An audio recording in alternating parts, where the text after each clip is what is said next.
Hello, ladies. Welcome back to the show. I'm your host, Trisha Stefankowitz, and I am a registered dietitian nutritionist. On our episode today, we're going to talk about this idea of counting calories, the drawback of counting calories, probably some of the perks that some people see with counting calories, and mainly the thing I want to stress to you here is that all calories are not equal, and I want to just kind of frame this in a way that is going to be a little bit more simplified, and a way that when we're thinking about calories, we can make it a lot simpler for ourselves so that we can really give our bodies what it needs, not what the calories are telling us that we need. This idea of listening more to our bodies as opposed to these external cues, such as something on a piece of paper or something that we're logging into our phone. And so today, that's what we're going to talk about, this idea of counting calories. Before we start the episode, have you grabbed the newest freebie, 5 simple things you can do today to keep yourself healthy for tomorrow? If not, you can look in the show notes and there is a link there as well. Okay, so let's talk about this idea of calories. I think we live in this world of calorie obsession. We, as a culture, are so focused on the calories we get into our bodies and also the calories that leave our bodies. And yet the rates of overweight and obesity have never been higher, and they are continuing to rise. So we know that despite all of this information about calories, that something isn't working. So when I first started as a dietitian and counseling patients, I would tell patients to log their calories. And I think I just didn't have enough knowledge, or I just hadn't had enough knowledge and experience at that point. And so I had this patient that we were talking about it. She started logging her calories. And very quickly, I figured out that she probably wasn't somebody who should be logging her calories. She became very obsessed about the calories. And so not even listening to her body, because she was just so focused on the numbers and the amount that she was able to eat as she went through the day, not taking into account any of the foods that would make her feel good or anything like that. It was just basically this obsession of focusing on calories. And so that probably wasn't the best decision that I've done in terms of as a dietitian, but like anybody, there's lots of mistakes to be made in order to gain the knowledge and the experience. In my own weight loss journey, I've done Weight Watchers in the past, and I'm sure some of you out there have done that too, back when there was the point system. And so I noticed that I would be in this place where if I only had 100 calories left, it didn't matter what it was that I ate. I just wanted to try to stay within that 100 calorie range. So even if I was starving and I needed to eat something big, maybe I would just settle on popcorn because it wasn't going to kill my calorie budget. And so I know that a lot of you out there have done counting calories, as have I. And I know how it feels like that if you go over your calories, if you go over, then you feel like you have a bad day, or it impacts the way that you feel about yourself, that maybe you feel like that you're bad, or that you're not diligent enough, or that you failed. And then I know the feeling too, where you are coming under budget when it comes to your calories, where there is this sense of satisfaction or this sense of pride that you were able to maintain this calorie goal that this app is telling you that you need. And so maybe you're somebody who you started calorie counting. I mean, it does seem to work for the short term for some people. So maybe you started counting calories and it worked for you in the beginning, but maybe the longer you did it and the harder it was to achieve those calories every day, you just kind of got into this attitude where you were just like, fuck it. And then you kind of go back to this idea of yo-yo dieting. And so you didn't really learn anything from the experience of counting calories. in the sense of what your body needed. You're learning, and you probably became really proficient at figuring out how to do the math of keeping your calories within a certain range. And in doing that, sometimes I think there tends to be this like over restriction of food that your body probably may not need. And then probably the most important thing, I think, of why my perspective changed when it comes to calories and what I tell patients and even what I talk about on this podcast is this idea that when we're focusing on calories alone, I think that it just kind of fuels this idea that we're not listening to our body because we become so focused and our mindset has then shifted to external cues. So when you're logging your food and you wear your Apple Watch and you do all these things, right?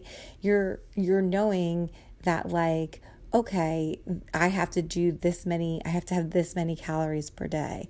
So we're really like focusing on these external cues that are telling us what our body needs rather than the internal cues that our body is giving us. And in a world where we are so disconnected from ourselves, and I think social media and these apps and all of these things that are really great and convenient for us sometimes lend itself to creating a little bit more of that disconnection when it comes to how we feel and the food that we put in our bodies and the amount of physical activity that we do. So today I wanted to have this conversation about calories in a way that would be clearer, simpler, and really to have this idea of focusing on our health more than our weight and our weight loss that we want. Because I think when we focus on our health, I think that's kind of where that internal motivation comes from, much more so than getting to a place that we're just logging the information and hoping to maintain motivation throughout the journey. So before, we really dive into this, because this is something that is so common for women to experience, please share this episode if you feel like another woman or anybody could benefit from it. Because in sharing this episode, this is how we change the conversation when it comes to what is out there in the diet industry and really start focusing on our health. And I think that's really important for women because I think so many of us beat ourselves up in terms of what our body looks like. There tends to be a lot of eating disorders, any kind of disordered eating. What we're giving our body maybe isn't what our body needs, and it just creates more and more disconnection. So please share if you feel like, somebody else could benefit from this episode. When we talk about calories, let's dig in here a little bit about how calories are defined, right? So our bodies need energy to survive, right? The energy that our bodies need come from food and beverages, and the calories that we get out of these foods, or the nutrition that we get out of these foods, the energy that we get from these foods, are the things that are going to allow our body to perform at rest. So at rest meaning all the things that our body needs to do that we probably don't even see, all of the things that are happening on a cellular level, all of the pathways that are happening in our body, the fuel that our body needs to move, to have brain power for our organs to function. So when we talk about calories in itself is just a way to measure how much energy is in a food or beverage, right? So when you eat a food, it's how much energy from the food is released in your body. So I went on to Merck Manual because I was trying to figure out how they even decide like what a calorie is. And so a calorie, in nutrition we call them kcals, but for the sake of keeping this really simplified, we're going to talk about calories. So with Merck Manual, they basically are talking about when there is a particular food, that food sample is placed in and I'm quoting it here, in an insulated oxygen-filled chamber that is surrounded by water. And this chamber is called a bomb calorimeter. The sample is burned completely, and the heat from the burning increases the temperature of the water, which is measured and which indicates the number of calories in the food. So in a lab, we're able to see, okay, this particular food is and provides this many calories or energy in general, right? But as humans, we don't live in that vacuum. And what is taking place in a lab in terms of the calorie of that particular food may be completely different with what is happening in the human body and the reactions that are happening in your own body.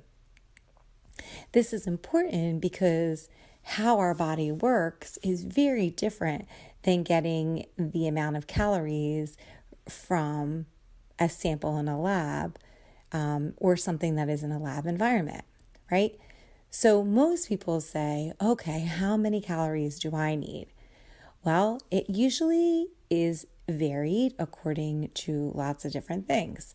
Some of the things that will determine how many calories your body needs in particular is your age. Typically, the younger you are, you need more, and the older you are, perhaps you don't need as many calories at rest. Your weight will also talk about how many calories you need as an individual. So typically, the more weight you have, the more calories you need because you are probably expending more energy in the world because you have more weight that you are trying to fuel and make sure all those reactions are taking place. A big one is how active you are. So the more you move, and depending on the kind of movement that you're doing, what kind of physical activity you're doing, that is going to really take into consideration how much your body needs. So for instance, if you're somebody who has a lot of metabolic tissue, if you have a lot of muscle mass, that is very metabolically active tissue. So you're probably going to require more calories. Somebody who is less active probably won't need as many calories because you're not moving as much. And then a really big one I think a lot of people forget is different disease states. So you could be someone who may be sick, maybe you need more calories. As you know, like I've worked in a cardiac ICU where I've seen patients need a ton of calories just to be able to fuel their body to be able to survive. In that setting, in an ICU setting, we have little machines. We have a machine called an indirect calorimetry machine, and that allows us to see what that patient needs at that particular time. But it's not constant. It changes all the time. It will change based on if the patient has fevers or just what's happening in the patient's body. I also work in a dialysis clinic at present, and I'm surprised to see how many patients probably don't need as many calories, especially if they're older than they would have probably years ago. So there's lots of different things that are going to, tell us how many calories we need as a person. And again, so much of this nutrition information is individualized according to person. And so a lot of times we go in and we do these calorie equations to see as a general guideline how many calories you need, because most people are trying to lose weight. In this population of over 40 women, it tends to be about weight loss, and you may be somebody who's right there. And so maybe you're somebody who's going in and you're typing in, what's my energy expenditure? How many calories do I need in a day? Well, that's great, but what happens is a lot of those energy equations are off. They can be off by over 100 calories or over 400 calories or under 400 calories. So it's such a big range, which is why in the hospital setting, we used to use that indirect calorimetry machine because it's much more accurate, because it's according to the person and what's happening to them at this particular time. Calorie equations are helpful because they can give you a range, but you may notice that if it gives you a pretty high range, I can't do that many calories because I'll gain weight, because they're not really individualized according to you. They're individualized just, according to what your height is and what your weight is. But it doesn't, when it's looking at your weight, taking into consideration like how much lean body mass you have. So there's just different things that it doesn't always make it accurate. I think the benefit is why most people use them is because it's like BMI in a way, in the sense that it's like a quick and useful tool. So it can give you a range, but it's not always accurate. So just so that they can be over predict how many calories you need by 400 or under predict by 400 too. So those calorie equations aren't always right, but maybe it can give you and provide you a guideline of like kind of where you need to shake out. Now, the other part of this is the metabolic makeup of the foods that you're consuming. So we all need food to help our body be able to do the things that it was designed to do and to survive, right? So you're going to need calories, which we'll call for this sake as energy. So you need the energy from the food and beverages you drink for breathing, for brain function, for creating new cells, and for all the things that your organs, tissues, muscles, and everything else that it needs to survive. And you have periods of time when your body is breaking down cells for what it needs. And then you're going to have periods where your body is building new ones. And all of that requires some kind of energy. And so when food is in your body, or when you get those calories in your body, it's so different from a lab, because a lab is just like, okay, this is how many calories you have. But when you have those same calories that were tested in a lab and now you have them in your body, once it's in your body, you don't know what pathway your body is using. You don't know, every food has a different pathway that it uses. And so each process expends different amount of calories too. So it's not equal in that sense of what is in a laboratory is equivalent in your body, because in your body, you may have different pathways that are using those nutrients in a way that your body needs it, and maybe it's using it more efficiently or less efficiently. And so once food enters your body, it then has to figure out like, okay, what am I going to do with it? How am I going to now like get the energy that I need to fuel this person's body, right? So what your body is doing is it's saying, okay, do I need energy right now? Is there something that's happening in this body that I'm in that needs that energy?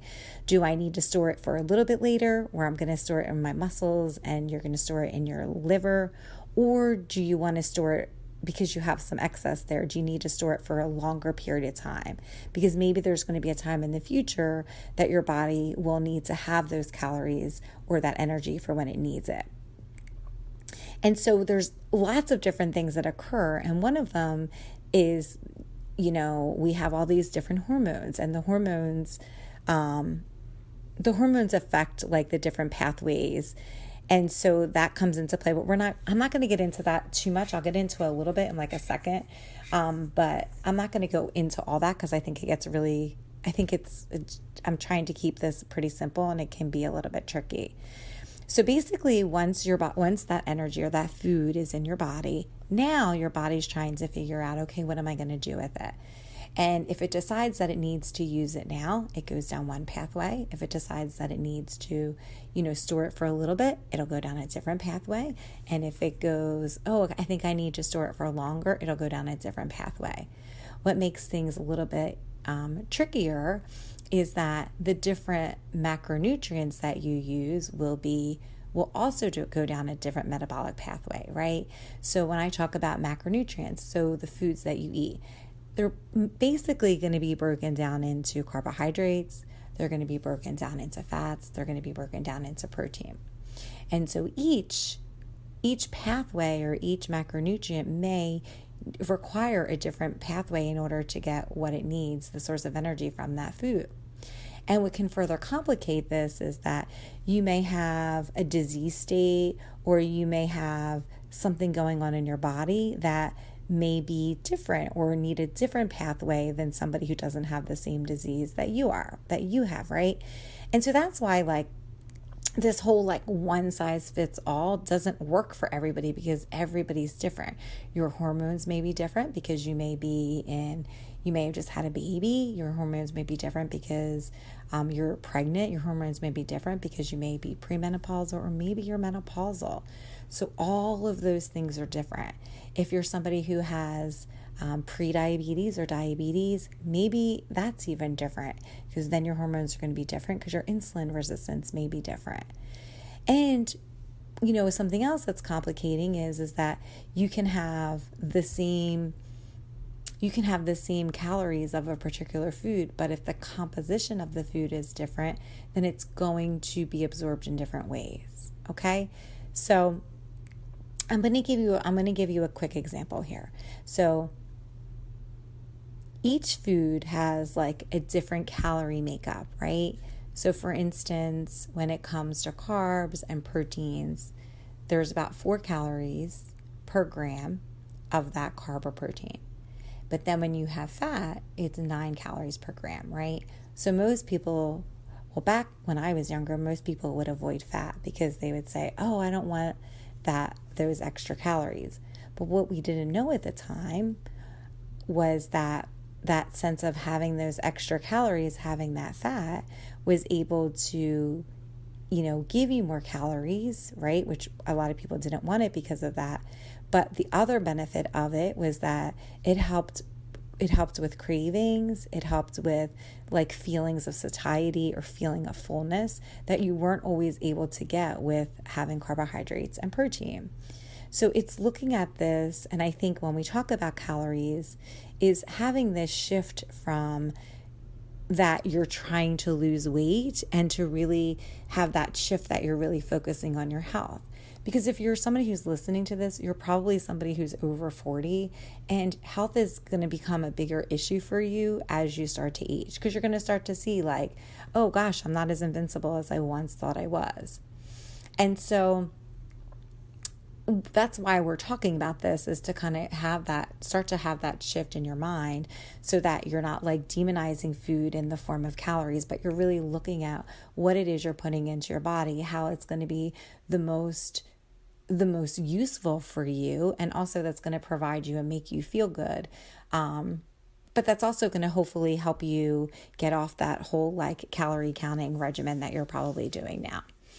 So carbohydrates are the foods that most women avoid the most, right?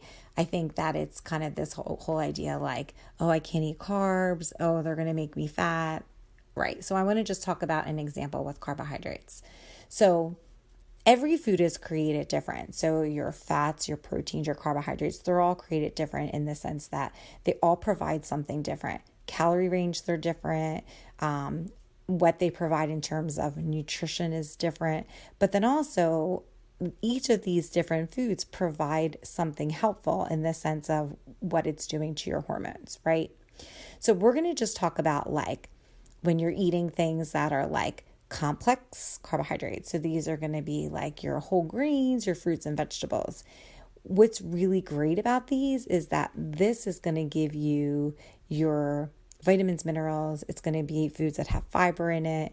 And you're going to have like in this category, you're also going to have foods that have carbohydrates in them, like maybe dairy. You're going to, maybe apples. You're going to have things when you're talking about carbohydrates that are going to be like, oh, I shouldn't eat it, but they're really good for you and they provide something in your body. This could also be like beans, potatoes, like sweet potatoes, things like that.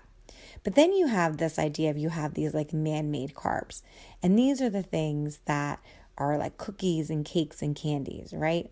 And so what happens is that these man-made carbohydrates, they've been refined over and over again so that as they're being made, most of the nutritional content is taken out of it.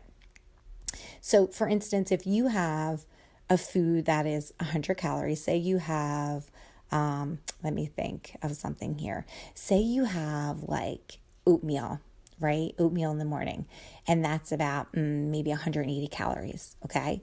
So oatmeal is going to be filled with, it's going to have vitamins, minerals, and more importantly, it's going to have fiber in it.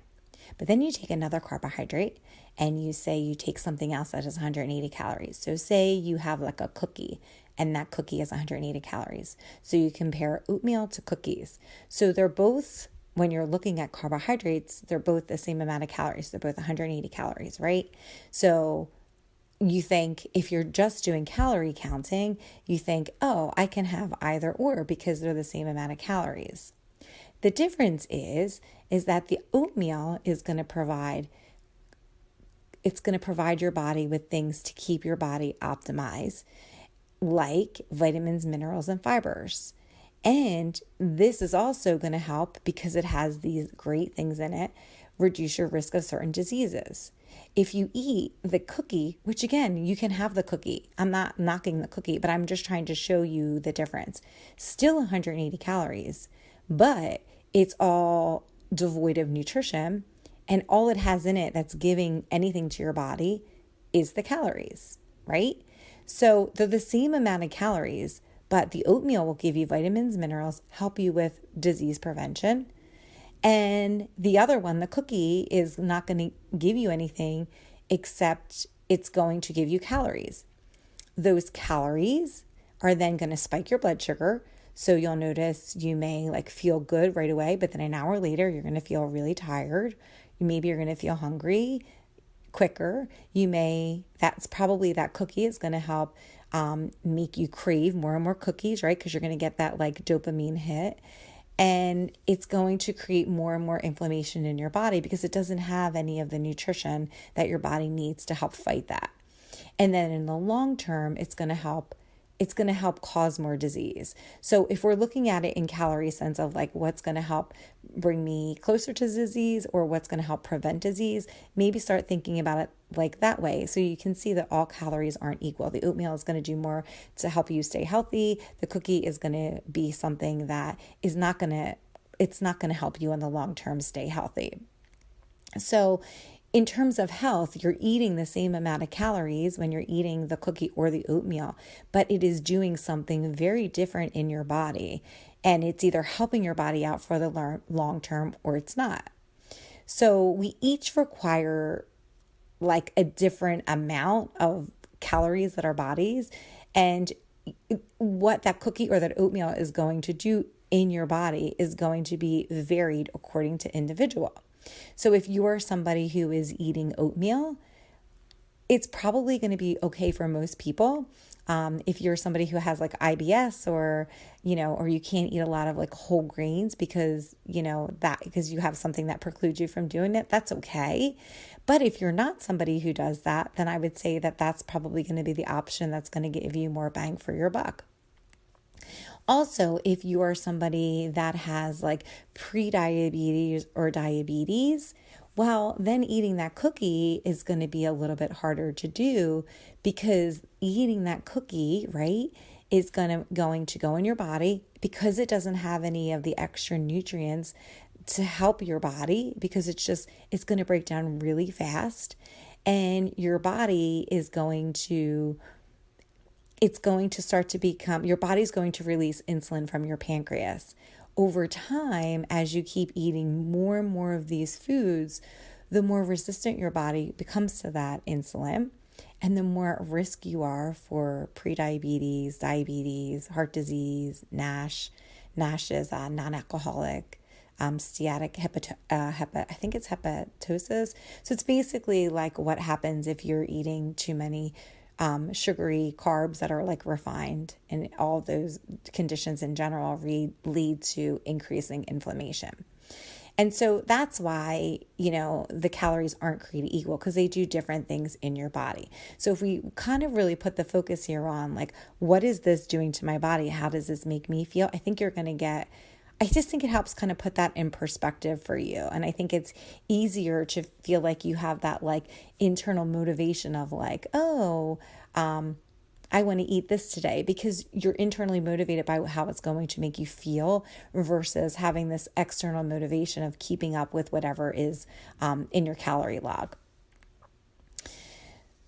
So the foods that you eat, mainly these macronutrients, your carbohydrates, your protein and fats, they all have different metabolic pathways to get you to where you need to go.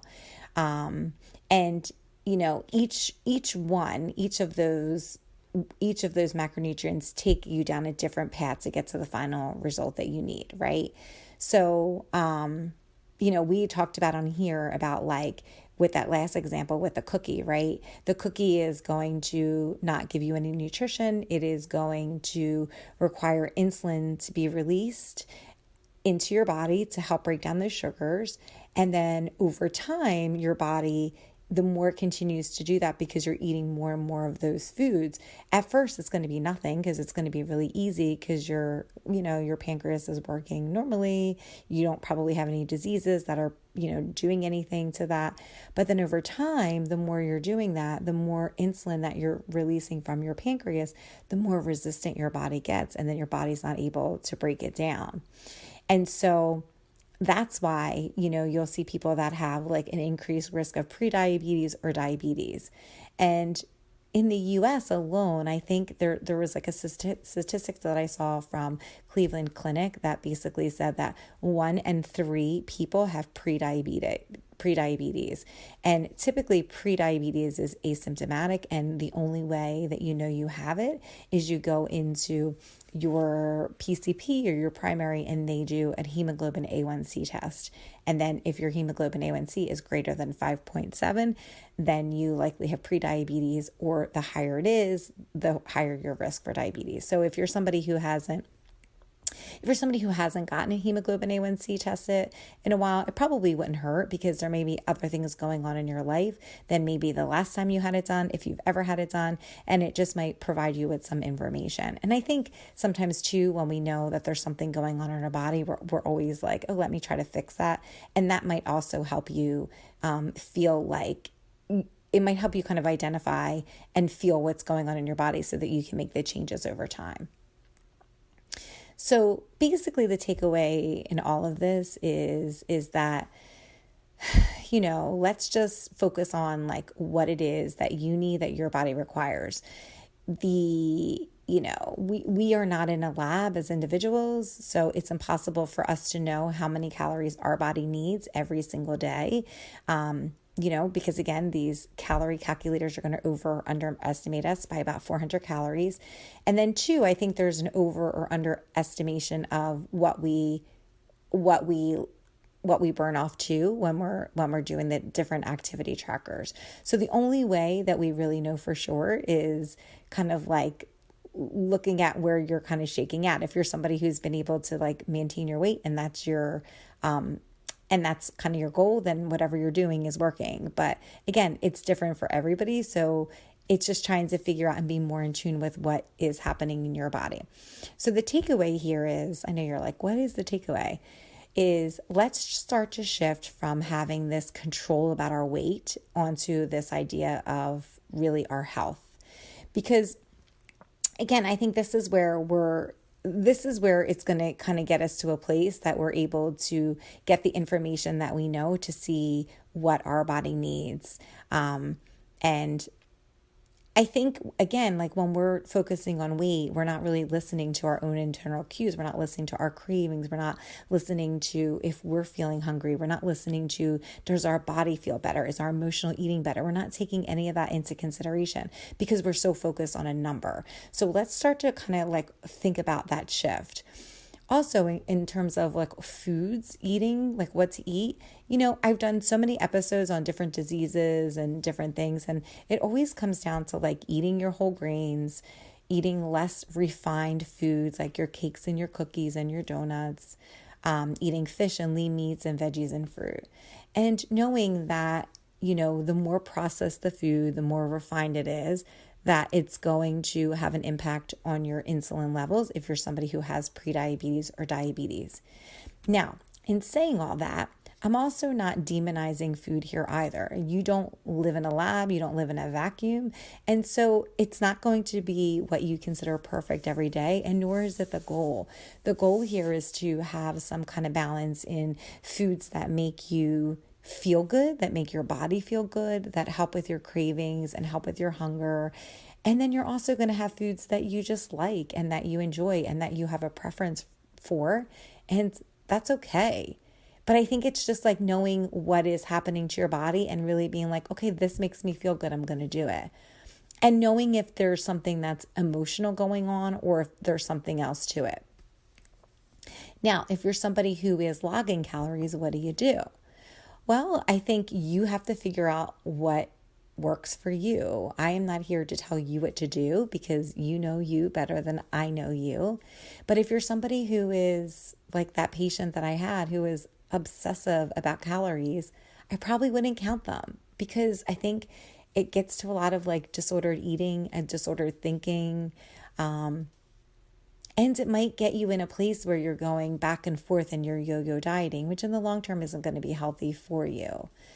I think with calories, why we like to do it is because it feels very controllable in a world where we often feel like we don't have any control. But maybe I would say if you feel like you need to do something, I always say to do like just kind of get out a notebook and write down the things that you eat. That's what I do. Because what is helpful by doing that is it's not like you're logging the food and being like that you're going to judge it. In doing that, it's a way that you can really figure out like what emotions preceded this event. Was I feeling like, especially if you have emotional eating like I do, like I think it's really helpful to be like, oh, okay, this emotion led to this binging event, or this emotion led to this craving. It just gives you some information about yourself that if you're focused on just the calories alone, you may miss. So you may need to do something in terms of feeling like you have some control.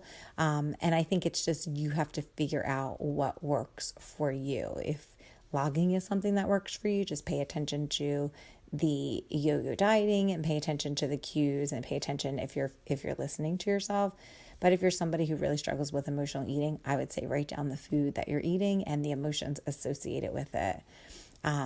Because again, I think with logging calories, it works for the short term, but over the long term, it's harder to maintain because people generally don't like to do that. But I think that if you're able to really connect with, if you're able to get into a place that you're able to connect with your emotions, then it might be something that you can do more freely. You don't have to always write it down, but I think writing it down helps. Eating food that makes your body feel good while also eating foods that you like and enjoy is going to be important. And to know that each day is going to be different. And some days you're going to crave foods that may be really caloric in your sense of the world, but maybe it's something that your body really needs. And then probably the next day, maybe you won't crave it as much, or maybe a couple of days later, you won't crave it as much. But I think really here, it's just to really start listening to your body, knowing that every day isn't going to be the same because every day is going to be different. There's going to be different stressors. There's going to be different physical activity that you may do. There could be days when you don't feel good. That might impact something. If you have a disease that is that's like making you inflamed or like just contributing to some kind of emotions you're feeling, you may notice that the things that you crave and that you eat are different. Because again, you don't live in a vacuum where you eat all the same things all the same day and that you have to be perfect. It just doesn't exist. I would say in terms of movement, to kind of do a mix of cardio and weights to kind of help get you in a place. I think both of those kind of provide different things to your body. If you're doing cardio all the time, I think that there's like a risk for being, I think with anything, it's like trying to create a little bit more balance, because I don't know if the idea of balance actually exists, but it's maybe being a little bit more balanced than you are right now. So if you're somebody who's doing a lot of cardio, maybe do a little bit of weights, because we know in the long term that's going to help with muscle mass. And just probably going to also make you feel stronger. There's just different things. But, what you require or what you're doing or what you feel like doing in terms of movement is going to change all the time. And really, I think just kind of trying to create as much of a balance as you feel like you need for that particular day. Every day is going to be different. Some days you're going to feel like you want to do one thing, and another day you may feel like, oh, I'm going to go hardcore and heavy with my cardio. And another day you may not need that. Your body might be telling you that maybe it's just a yoga day. And so that's okay too. All of this kind of comes into play. And why I'm talking about physical activity is because we're not just talking about calories in, we're talking about calories out. And so you don't always have to be in a place that you're like, I have to get the maximum amount of calories out because I ate this particular food, because that's like you're just punishing yourself. What you're trying to do here is to shift to a place that you are becoming in a place that you feel like you're being a healthier version of who you want to be. And there's some days where you might not be able to do a lot, that maybe yoga is exactly what your body needs, but you're never going to know that unless you really start to listen to your body. Again, it's what you're eating, calories in, what you're getting, what you're doing in terms of movement, calories out. So we're talking about calories in all. Again, calorie counting may work in the short term, but how sustainable is it in the long term? The goal here is to do something that is a lifestyle change that you can maintain forever. And only you know the kinds of foods and the kinds of physical activity that make your body feel good and that makes your body feel like you enjoy it. And so I can give you all of this information, but you have to figure out what's working for you and what doesn't. And if something isn't working in your current life, trying to figure out if a different approach would maybe work better. And some things when we talk about like listening to your body, before we get off this episode, I want to talk about some things that I want you to start thinking about. So when you're talking about listening to your body, I want you to start thinking about like how the things that you eat and the physical activity you're doing is making you feel. Do you feel good? Do you feel tired? Are you feeling hungry? Do you feel like you have more energy? Are your cravings better? Is your emotional eating better? Because that's what happens sometimes too with doing the physical activity. If there's this outlet that you have that is going to help with your emotional eating. Do you feel like your clothes are fitting better? Do you like the way your clothes are fitting? And so it's all of those kinds of things that I think might be better parameters than the number on the scale and the number of calories you're taking in. And when we focus on those external cues, all of these really important things of hunger, fullness, energy, lack of energy, cravings better, cravings worse, emotional eating better, emotional eating worse. All of that stuff, all of this stuff tends to be the root of why we eat or overeat in general. So if we're just focusing on the external stuff, we forget all of the things. And then it's going to be really hard to maintain that weight loss for the long term because we're taking out the things that are probably the root cause of the things that are making us gain weight in the first place because we're not dealing with them. And I think a lot of times with hunger and fullness, is which I really believe in, that's a really hard thing to learn. I think it takes some time. And so perhaps if you're in a place like me where it's a little bit harder to identify hunger and fullness because maybe you've been so disconnected to your body for a long period of time, just kind of looking at your emotions and writing down what you eat and just identifying little things over time, as you keep doing it, you will be better at really starting to understand your body when you start listening to your body. And so maybe that's where you start today, is just to kind of start thinking and just kind of listening to what your body is telling you. So again, and when it comes to calories in, calories out, it's so much more complex than just logging something in your chart or your book or wherever it is, or MyFitnessPal or whatever app you're using, or Lose It. But basically, you know what's best for you. And so it's just this idea of shifting and what's going to help you, what's going to help your health, what is going to make you feel good. And only you know the answer to that. So I appreciate you listening today. And if you found this episode valuable or maybe even refreshing, because we're not talking about like how many calories you need and why you need to count calories, then please share this with anybody that you know, so that they can get the same relief that maybe you're getting from this episode, because you feel a sense of relief that like, okay, I can start focusing on the content of the foods I'm eating as opposed to the calories of the food that I'm eating. And as a housekeeper, a reminder that you can grab your freebie, which is in the show notes, which is 5 simple things you can do today to keep yourself healthy for tomorrow. Because again, this is all about keeping our health, maintaining our health, and being a little bit more involved with our health and taking control of our health and what we do now and how it impacts our future. So I appreciate you so much. Thank you for listening, and please share this episode with anyone that you feel like would benefit. Have a great week. I will see you back here next Thursday.